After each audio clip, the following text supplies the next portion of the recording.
Hey everybody, welcome back to Aces 53 with Ed Parcaut and myself. As you can see, Ed isn't here again today. He's off on his birthday vacation week. I think his birthday was actually 2 days ago on Tuesday when we recorded. Haven't heard from him, but he's probably getting old and forgetful in his old age. But anyway, if you do happen to know Ed, you should wish him a happy birthday. Like I said, I think it was Tuesday. But what does that mean? He's not here. He's off enjoying life, which we should do anyway. And I need to go live on Instagram. What does it mean when Ed's not here? I get to talk about whatever my ADD brain has going on right now. And that's what we're going to talk about today is a little bit of ADD, how do you keep up, and parental guilt. Because those are the things that I'm struggling with this week. Let's talk about ADD. It is really hard being an entrepreneur of knowing what should I be working on at this moment, this time. So if you've been keeping up, I sent it out to my email list the other day, posted it on all the socials. I'm upgrading the flashcards from the old look and feel to the new look and feel. But that has time, right? So I'm generating the headshots in Codex, in ChatGPT. Then I'm going back in, I'm using ChatGPT and the rest to go, okay, now analyze the cards. Let's redesign the new look, the new feel, you name it. Then I have to go and I have to upload them to Lovable. Well, so each of those has a work and then a pause period of time. And then in the pause, I'm trying to jump over and work on book number 2. Book number 1 is with the editor, with the printer. You'll hear more about that later. Then I'm trying to work on book number 2, but then it's also during the summer. So what does that mean? I have my daughter here. So then I'm also checking on her. How's she doing? Is she fed? Is she alive? What all is going on? She's literally sitting here so I can see if she's alive, but you get the idea. So it's like trying to keep up with her water, her food, her snacks. What is she doing? And what is she doing that doesn't just put her in front of a screen and tablet? So she went, we've been getting crafts and things for her to work on. Luckily, she's a very hands-on kinesthetic learner. So she's constantly wanting to play with clay. Her latest thing is she likes to bedazzle stuff. But anyway, there is some parental guilt of when she's home having to do work. But then I also got to remember what it was like when I was a 9-to-5er. And I was a 9-to-5er that was a road warrior. I had to travel quite a bit. I was told where to be versus now I live in an age where I get to choose where to be. At days, I do miss that nice paycheck, that steady paycheck that came in that kept me buying all the crap I didn't want or need. It's funny. I was just reading an article, and this is the ADD kicking in, about how we tend to spend what we make, right? So I went from, before I was engaged or married, any of that, I had a 1-bedroom condo. Then you go living with somebody, you upgrade, went condo to townhome to home. Being the guy, we're told to be the provider, take care of everything. So I did. So I just kept getting promotions. We just kept buying more stuff. And then got divorced and got stuck with all the debt. That's a whole lot of fun. But then life changes again, because then you have, okay, well, now I have dedicated dad time. I have dedicated F off time of trying to figure out what else can I do. When I say F off, I'm just saying like she's not my focus at the time. So we're not running her to events, not have to be there. But when I was in 9-to-5 world, I was constantly on Zoom calls for 8 hours a day when I went into a leadership role, which is one of the reasons I hated the last few years I was there. Didn't believe in the company, didn't believe in what I was doing anymore. So I'd have to go pick her up. I'd have an earpod in and try to watch her play at the park with her friends. It was a different level of parental guilt. One of the challenges, though, of being self-employed is the fact that when you are self-employed, you can work 24 hours a day. Yes, there's a lot of 9-to-5 jobs. You can do that too, but you'll literally be sitting over here on the couch in your office, bedroom, and you have this other idea. Oh, I need to go do this. I need to do that. And you're at it again. So then there's that weird guilt of how much time am I losing out on spending with my kid? They say you have 18 summers with your kid. If you're lucky, a lot of times they start not wanting to hang out with you at like 13 or 14. Mine is so much younger than that. So we're spending time doing it. Hello, Janine. I love you as well. But yeah, so it's constantly like jumping around. What should I be working on? So right now I'm working on 4 different things, and that is updating the flashcards, working on books, working on creating a community that people can join. So we have somebody keep coming in, asking questions. We got the one-on-one coaching. And then on top of that, the Lovable app, having to update things, but trying to chase speaking gigs at the same time. And some days it's 5 o'clock before I know it. I can't tell you what I did. Now, still have the morning routine, get up, cold plunge first thing in the morning. So depending on the day, today I got up at 7, hopped into cold plunge. After that, jumped on a Zoom call with Brock. This guy, pretty interesting guy. He's in the real estate industry. And so I'll have to put his link in here. But so Brock is basically, let me find here, every day at 7:15 my time. So Brock Zevan, Zevan, right? He does a Zoom for people. And while it's heavily slated towards the real estate industry, it's a lot of good mindset stuff that's out there. But the other reason I join it is for community, for camaraderie. Different industries, the struggles are the same or the celebrations are the same. What do I mean by that? If you're in real estate, if you're in automotive sales, if you're in so many things, you're constantly changing that next sale. For speaking, what is it? Make some amazing money, get to meet some amazing people and be in amazing locations being a speaker. But the minute you're done speaking, you're unemployed again. And so that's the whole reason for the coaching, the flashcards, the courses, things of that nature. But what I really love is speaking. But as you heard me talk about before, I have a young daughter. So I never want speaking to have me gone so long that I miss out on her activities. So in the 3 years I've been speaking full time, I missed one play, and that was because she moved to a new school, and those dates, well, now there was a new day for the play, and I already had a speaking gig. Because normally how I go through speaking steps are, is it a kiddo day?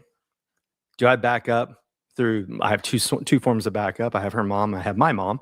So they both help cover me so I can travel. And I appreciate when they do that because I do love traveling. I love meeting people and going everywhere. Then it's what's on her calendar. Is there any important thing going on in her school? And I had to miss some things when I was in corporate America because, again, I was told where to be versus getting to choose where to be. But it's not easy because the paychecks aren't at a point that they're consistent. And like I said, you're constantly changing. It's not when you take on a job, and I did this for 21 and a half years, so I'm not bashing on corporate America or 9-to-5 jobs. I did it for a very long time. I love what I do now. It's just a different set of challenges. Before it was the, corporate culture, conflict, things that are out of your control. Now it's the opposite. Now you're in control of everything and you've got to be on top of everything and you can't be on top of everything at the same time. So if you've ever read Dan Martell's Buy Back Your Time, I am not buying back my time because what do I have now? I have more time for sweat equity than I do to hire a bunch of staff. Now that will change in the future as the business grows, you bring on more people to do different things. But there is a constant ADD. What else should I be doing, while I'm waiting for AI so I can update the flashcards, So I start a headshot, then I move over to the flashcards. When the flashcards are working, I'm working on the book. And then after the book, I jump back into Lovable to update them up. It's a lot of different things. And I've tried, if you guys have some better things for me to do, throw it out there. I've tried the Tomatillo technique. That doesn't work, at least not for me.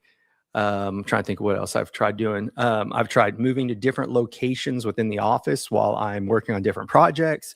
So they say if you physically get up, move yourself somewhere else. But these are struggles that people don't talk about. And kind of what I'm going, why is Brian on this rant today?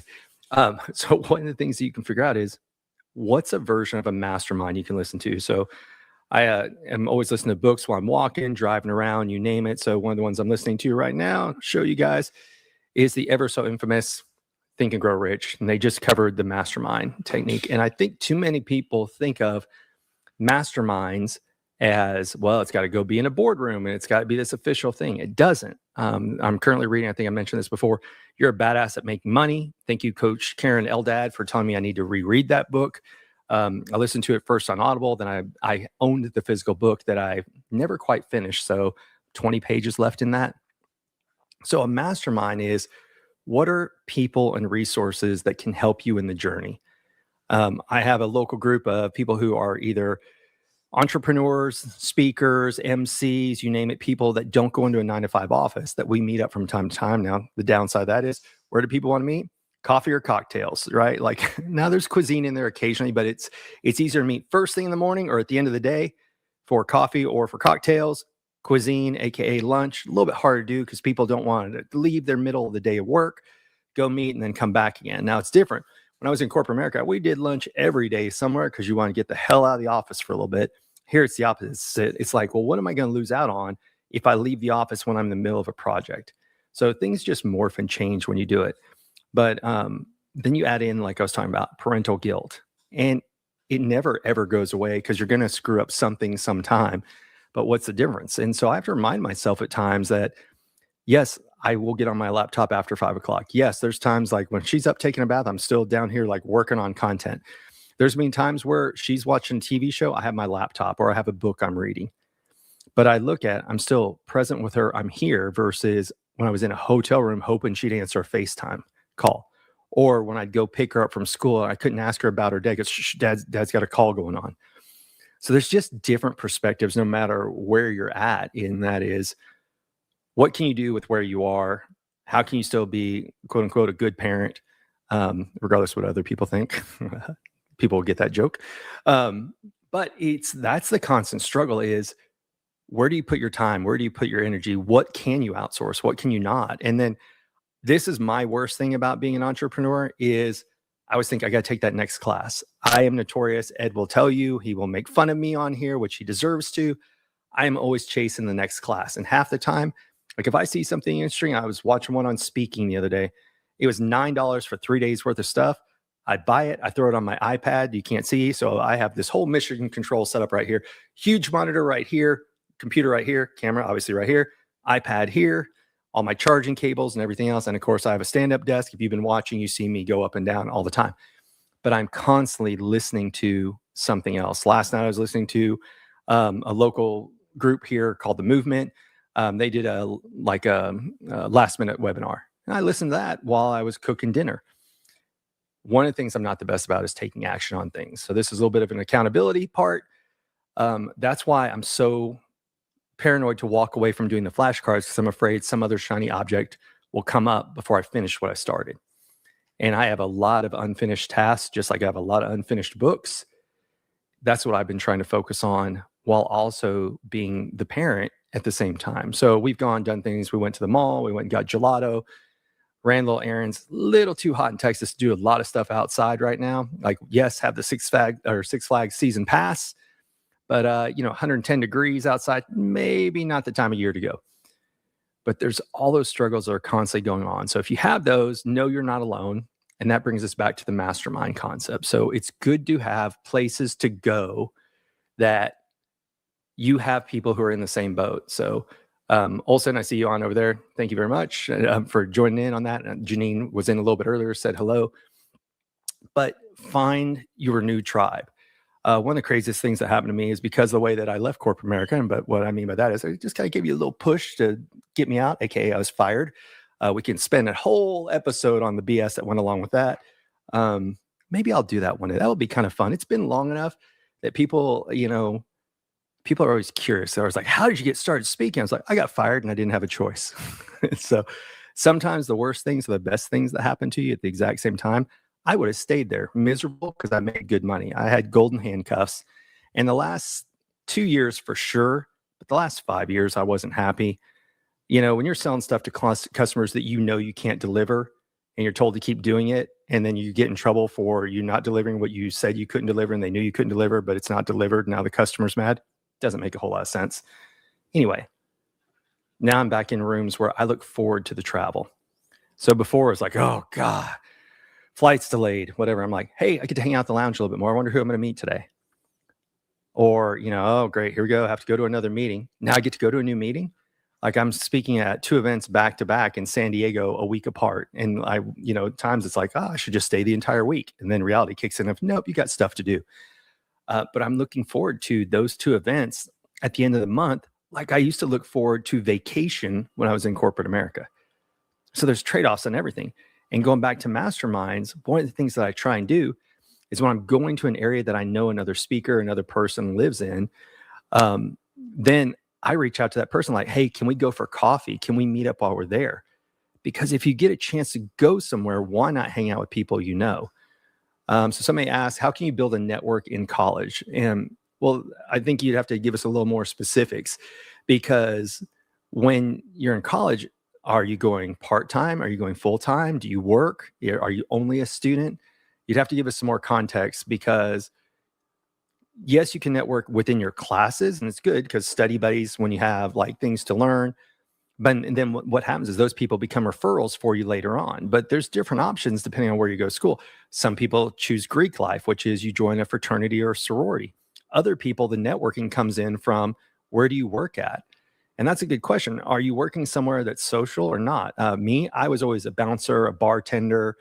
I worked in the service industry, so I could work at night and go to school all during the day.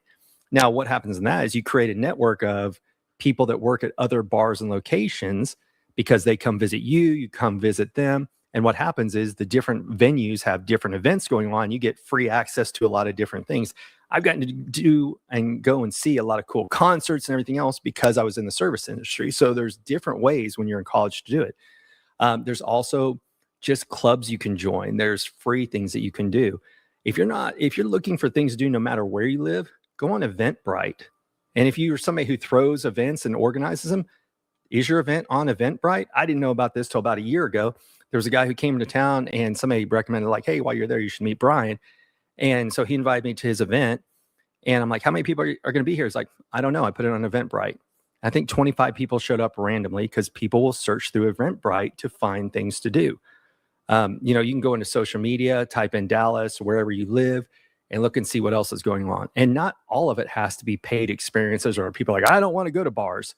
There's walking clubs, there's running clubs. You can find anything you want that's basically out there. A really good book, because I saw him he was actually on a webinar this past week. Daniel Priestley wrote a book, Key Person of Influence, oversubscribed.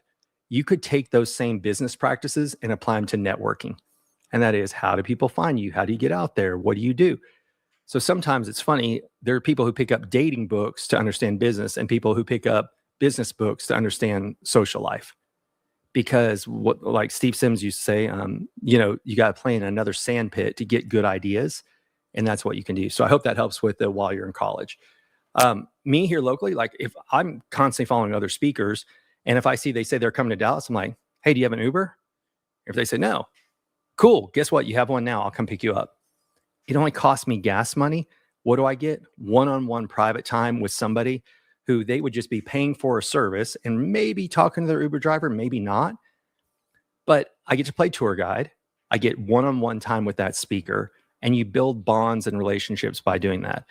When Janine Driver, she was on here a little bit earlier, when she comes to Dallas, I go as her guest to all of her speaking events. And so not only do I get to go and cheer on and support my friend, I get to watch her in action. That inspires me because she's several steps ahead of where I was or where I am. And I just enjoy genuinely being around her. Now, last time we went, they couldn't get the tech to work. Well, I used to be a tech guy. I'm kind of a nerd. I'm not full on nerd, but I had to go fix so that the PowerPoint could get on the screens they were looking for, everything else. What would they have done if I wouldn't have been there? So it was a win for her to take me as well. But then I also get to meet clients that may hire me for future gigs. So there's so many different things that you can do. I met somebody that when they first moved to Dallas, they Ubered for a while. Why'd they do that? Great way to meet people and find out where do people want to go. So he was getting paid to do research of where he may want to go on his days off. So he had a full-time job. He just didn't know many people when he moved here for that job. So he thought, I'll do Uber. And that's how he found his local hangouts. That's how he met people, you name it. Jimmy Hayes Nelson, we have on here every once in a while. He loves to go to two different places. So he goes to a place called Honor Bar and he goes to Bob's Steakhouse. Now, Honor Bar is not truly a bar. It's a restaurant that just happened to have a bar in the name. But what they have is they have a no electronics policy. Now, you can be on your phone, but like one time I took my laptop there and they said, sir, you cannot bring your laptop in here. I'm like, well, I guess I'm going to go somewhere else and work. And I did. I went to a different place. But it makes sense because they want people to socialize. He will go in and he takes a little notebook with him and he just kind of writes down his thoughts. And that's a attention getter and it starts a conversation with so many people. So if you ever follow him, Jimmy Hayes Nelson, Coach Jimmy, I think is his Instagram handle. He carries that little book and notepad around with him everywhere. And it's something unique. And when he's writing stuff down, it starts more conversations with people. And it's funny because, I'll hear from him every few days. And it's like, guess who I ran into now? And it's because of the places that he also chooses to go. So that's a very popular thing. Grant Cardone talks about it. Several other people. I mentioned before, I'm reading the book, You're a Badass at Making Money right now. And they talk about go to the places you eventually want to be. So I'm just going to list off places because I live here in Dallas, Texas. If you go to the Crescent Hotel, it's a high-end hotel. You go to the Jewel. You go to the Ritz. You go to the Four Seasons. Go to places that people who have made it go to celebrate their success. And that does is there's what's known as the RAS, the reticular activating system. It gets your nervous system and your brain thinking differently when you're in those environments. I live really close to Highland Park, which is huge homes that people go out. You can drive around, you can see. And that's the whole thing, is people will go and follow and drive and look at all these huge houses. Now, let me throw out a word of warning. I like to ask my Uber drivers, hey, tell me some of your craziest stories, or tell me, whatever it is. So it's like Uber confessions from the driver's perspective, right? And it's amazing how many sad stories they tell me that people confess things in the area where you think you want to live. So they may have a $5 million home sitting out there, and they may have 5 million reasons they hate each other and hate walking in and out of that house. And I don't know if you've ever lived somewhere where you are surrounded by people, but you feel alone, or somewhere that when you walk across that threshold, it drains or depletes your spirit. Look, that can happen in a rundown apartment or a $10 million house if you're not in the right environment and you're with the wrong people, even if it's the right place. So it's just things to think about, is where can you go to change your mood, change your vibration? Call me woo-woo if you want. I believe in cold plunging, breath work, you name it. But I believe in community the most. I believe in connection. When we want to punish kids, what do? We put them in timeout. What do we do with the worst of the offenders? Solitary confinement. So what does that say? That says how important it is for us to be around other people. So going full circle with this, and I will wrap it up a little bit early today since it's just me, is what are you doing to create community?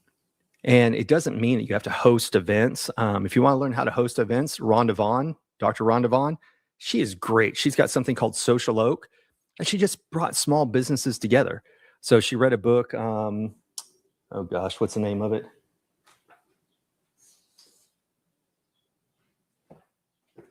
Book Yourself Solid. There you go. So she read Book Yourself Solid. She worked with some people who had that book for a while. And what she started doing, she started throwing in what's called Ash Tiptoe, which is always have something to invite people to. And she created Social Oak. If you've seen me where we go on live and we talk about, there's something called Social Boardroom. It's where Rhonda organized me and 3 other small business owners, entrepreneurs, you name it, that we get on, and it's called Social Boardroom because so many people need somewhere to go and they don't have a peer group to do it. So we hop on Instagram Live. There's a Zoom. Go join. It's the Social Boardroom. Social Boardroom. Let me look real fast. I don't want to tell you guys wrong. Let's see. This is the dramatic pause. Did I get right? Yeah, the Social Boardroom. I'll put it in there. Now, we're all traveling. We don't always necessarily have time to go to those, but we do. We like to hop on. We hopped on yesterday. We talked about what challenges are people doing. So we talked about, hey, what are you doing with AI? What are you doing in person? What is something that you're going to hold yourself accountable to? Well, the problem with just us doing that is, guess who we don't hold accountable? We don't hold ourselves accountable nearly enough. Now, we will with things like, if you want to get in shape, that's something you can hold yourself accountable. You weigh yourself on the scale a few times a week. I do it daily. Once I got the Whoop, my fitness went way up. Why? Because it had something nagging on me going like, hey, dude, you going to work out today? Now, it doesn't actually talk to you that way, but you get the idea. And there's so many different things that you can do. But when you have an accountability group, when you tell other people what you're going to do, they're going to follow back up with you. Go, hey, did you ever do that thing? And trust me, Jim Morris is a great person, a good example of that. He's like, hey, Brian, where's the book at? I'm like, well, I just threw it in a closet. I'm just doing all these things. He's like, no, where's the book at? And so he helped me. Matter of fact, my first book is sitting with him for editing. By the way, if you don't know Jim Morris, he just released a book 2 days ago called Connect or Die. It's available on Amazon. You need to get it. In this day and age where we are so digitally disconnected, human connection will be the new currency of the future. You have to learn all the emotional intelligence skills that are at your disposal. Follow Renee Rodriguez. Follow Janine Driver. Read Jim's book. Follow my content. Because what's it all about? Connecting with other people in different ways. I like to do what I call C-based conversations. That is, are we going for coffee, cuisine, cocktails, cigars, carts, like golf carts? I don't do that one nearly enough. But what are those conversations that you can have with people that aren't just quick, hey, I got 2 minutes while I'm running to the store? What are the things you can set up? You saw I did a post a few months ago, and I need to get into doing this, is when I was in Nashville speaking an event, Jim and I threw what we called the Decoding Dinner. And what was the purpose of it? To, yes, do a training class, but to get people together in small groups. And they taught something first, and then they sat in hot seats of like, how can they help each other? So even if you can't afford to be in a monthly mastermind. Because look, they go anywhere from $47 a month. Mine's $97 a month to be in the coaching program, the group coaching. But I know people that it's $100,000 a year to be in it. And the people that are in it that invested swear by it. That, so it's one of those things of it's all relative. You don't have to be in the $100,000 one to start one, right? There's several groups I mentioned before. They go on walking, just like there's people who meet up and they go walk. And that's how people communicate and talk about what they're doing. There's people who meet up at coffee shops. One of the guys I know here, I mentioned him earlier, Jimmy, there's a group that started meeting at Starbucks at a certain time of day, and they all figured out, well, if we're all here, let's say 9, 10 a.m., we're not at corporate America. What all do they do? And it turned out that they were all business owners who were getting out their coffee because I get up early and did things. Locally, there's a guy named Ryan Stuman who he goes to the gym at 5 a.m. And he said, you know who you meet at 5 a.m. at the gym? Business owners who are driven, who are getting the shit done first thing in the morning so they have the rest of the day to focus on the business. And so you can find almost anywhere you go. It's just which one is going to be your tribe. But we all need those support things because like I'm here venting to you guys today about I have that parental guilt kicking in, and then I go back and I think, well, if I go back to when I was a kid, my parents took off like one of the weeks during the summer or a day here and there and took us to Six Flags or they took us to Wet and Wild. But today we live in that, well, if you're not doing something with your kid every single moment of every single day, you're a bad parent. You don't love your kid. And that's not reality. But we forget what we grew up with versus what we give today, and this is going to be the sound like the grumpy old man, get off my yard. Our rules were just come home when the streetlights come on, right? Like our parents had no idea where we were, but that's just a different time. Now, like if I watch my daughter go like halfway down the street, I'm like looking, okay, is she safe? Everything okay? It's a different age and a different time. So there's going to be struggles no matter what you pick. So what do they say? Choose your hard. Your hard can be the fact that you're at 9 to 5. So you have to leave the house at 7 in the morning. You'll get home till 7 at night because of traffic. That's okay. Is it ideal? Is that what you want? Is there something else you can do? If that's what you have to do to make ends meet, then what's something you can do to create what they call core memories? If you ever saw Inside Out, the Disney movie or Pixar movie, what can you do to create those core moments with your kids, with your family, with your friends? So, it's kind of funny.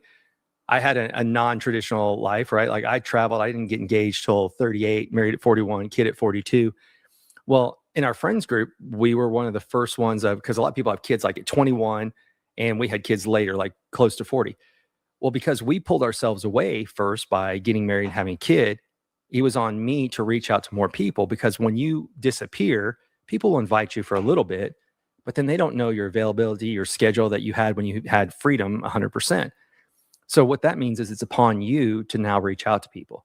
So I have a very, very good friend of mine. He was actually, he married me. He was the officiant at my wedding. And he just took another job where he has to travel. He's a pilot. He's based here in Dallas, lives here in Dallas, but he has to travel to another city to then start his work because he changed airlines. And so what he had to do was he had to take a step back to take a step forward.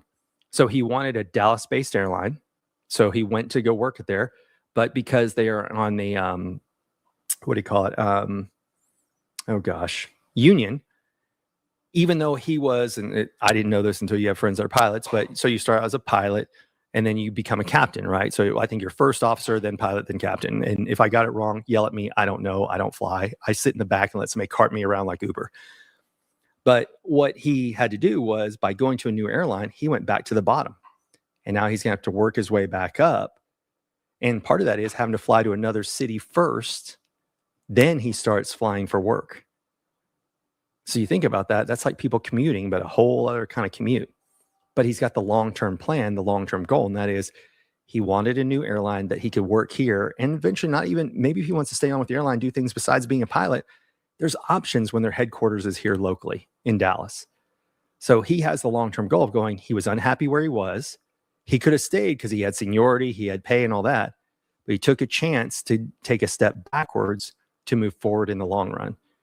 Now, when I tell you where he came from, smart effing move, because he left Spirit to go to the new airlines. So if you've been following the news, you know that they went bankrupt and belly up a few months ago. And literally like people were getting on the plane. They're like, sorry, we don't exist anymore. Thanks. So when you look at things, don't stay stuck in where you are for too long just because it's easy. Look, I did that same company for 21 and a half years, stayed when I hated it because the money was good. And why? If you, as a guy, I'm gonna speak for guys, that's all I can really speak for, is we're told be the provider, provide for your family. But are you providing if you're never there? That's another big question. So you look at why a lot of relationships don't work out is, well, he worked too much. Well, there's a miscommunication a lot between people of people want more things. Well, you have to work longer to get those things that the other people want, but they don't have those discussions. So when you listen to, I mentioned before, the $5 million homes are down here. I asked an Uber driver one time, he's like, yeah, the amount of people get in here and say, I haven't seen my husband and or he never has time for me or the kids. That's a discussion that they didn't have, because maybe she would have been happier in a $500,000 house instead of a $5 million house if it meant more time with him. But we're not taught to have those conversations. We're just taught, because marketing does a really good job, to buy more things. And this is where masterminds come back in, is we can't see where we're stuck that's so blatantly clear to other people. So get around, and your masterminds can be your friends, but they got to be the right kind of friends. Like we were talking about earlier, if you're trying to get in shape, well, there's two types of things that'll happen with your peers. They'll either go, wow, I'm really impressed, I want to get in better shape because you did. Or if people, oh, we're trying to get in shape for this reason. No, come meet us for beers and Sundays. Now, that's not a good combination, but you get the idea. Is some people join you on your new journey, and some people try to hold you back to the person they knew before. So when you're surrounding yourself with people for a mastermind or group, make sure that they're a group that's going to help you with where you want to go, not where you are today. So, wow, that 30 minutes flew by in record time, because I was just ADD and all over the place with nobody to stop me. So anyway, we'll be back again at Aces 53 with Ed Parcaut and myself. Ed is out enjoying his birthday. We're here on Tuesdays and Thursdays at noon Central, 10 a.m. Pacific. Normally we talk about what's going on in business, what we're doing with AI, you name it. But I had free reign and all the control today. So you just got to listen to how my brain works. And my brain is much like my computer here. I have 3 different windows open with about 14 tabs in them all each. That's how my brain works at the same time. But as always, we appreciate you guys being here. The best way to support us, like, share, tell somebody else about us. If you have something you want to share with people, reach out to Ed or I. Can't guarantee that we'll have you on, but we do have on what we call a joker, and that's a special guest, someone with a skill or talent that we either want to learn from or share with you guys at the same time. If you got that information, reach out to us. So anyway, go enjoy your time. There's guilt for everything. Parental guilt if you have kids. There's relationship guilt. There's work guilt. You name it. Find yourself a good circle of people to support you, that you can talk through things with. Find podcasts you like. Find upbeat stuff. Enjoy your life. It's short. You never know. A lot of people didn't wake up today. But what we all crave is connection with other people. Get out. Have a conversation. My favorite saying is, when in doubt, reach out. Somebody pops to your mind, there's a reason it did. Text that person, call that person, check in on them, see how they're doing. So thank you for joining us today, and have a great weekend. Bye.